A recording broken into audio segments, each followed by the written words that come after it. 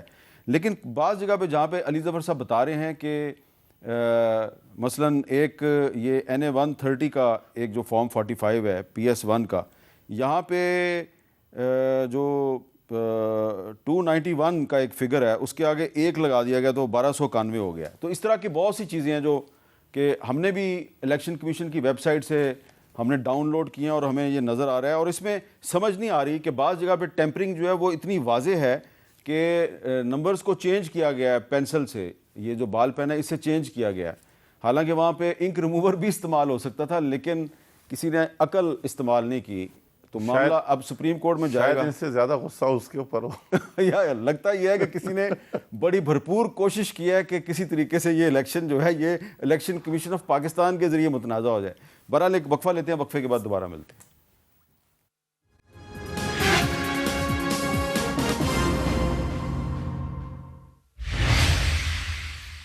Capital talk میں دوبارہ خوش آمدید. رمیش اروڑا صاحب ایک سوال جو ہے وہ پنجاب گورنمنٹ سے متعلقہ ہے کہ آپ کو پتہ ہی ہے کہ کل جو ہے وہ پنجاب پولیس نے اور CTD نے یہ اعلان کیا جی کہ اڈیالہ جیل راولپنڈی پر حملے کی سازش کی گئی اور 3 افغان نیشنل جو ہیں ان کو گرفتار کر لیا گیا. تو سوال یہ پیدا ہوتا ہے کہ کیا 3 بندے جو ہیں وہ جیل کی دیواریں توڑ کے یا جیل کا دروازہ توڑ کے اندر گھس سکتے ہیں؟ آپ یہ نہیں سمجھتے کہ اس پر ایک پنجاب حکومت کو یا پنجاب پولیس کو ڈیٹیل کے ساتھ ایک پریس کانفرنس کرنی چاہیے، بتانا چاہیے کہ ایکچوئل اصل کہانی ہے کیا؟ اچھا میر صاحب، ایسا ہے کہ جتنا مجھے اس واقعے کا نالج ہے اور جتنا میں نے اس کو کچھ دیکھا ہے، دیکھیں یہ واقعہ ہوا اور یہ شاید 2 گروپوں کی آپس کی کوئی لڑائی تھی، بٹ جو بھی ہے ابھی اس کی تحقیقات ہو رہی ہے. میرا خیال اٹس بہت ویل بیفور ٹائم کہ ابھی اس پہ ہم کو بات کریں. جیسی تحقیقات ہوتی ہے، کوئی چیز سامنے آتی ہے پھر عوام کو اس سے آگاہ کیا جائے گا. اور میں بھی سمجھتا ہوں تحقیقات ہونے چاہیے اور جو بھی واقعات ہیں، جو بھی حقیقت ہے اس کو قوم کے سامنے آنا چاہیے. تو میرا خیال ہے اس وقت اس موقع پہ بھی تھوڑا سا ہم 1-2 دن صبر کر لیں. تحقیقات جیسی ہوتی ہے تو یہ بالکل قوم کے سامنے لے کے آئیں گے. جی بالکل ٹھیک ہے. علی ظفر صاحب چھوٹا سا کمنٹ اس معاملے پہ کر دیں، کیونکہ جو لوگ گرفتار ہوئے ہیں وہ تینوں کے بارے میں پولیس کا دعویٰ ہے کہ وہ افغان نیشنل ہیں. تو یہ 3 افغان نیشنل جو ہیں یہ اگر اڈیالہ جیل راولپنڈی تک پہنچ سکتے ہیں تو کہیں اور بھی پہنچ سکتے ہیں.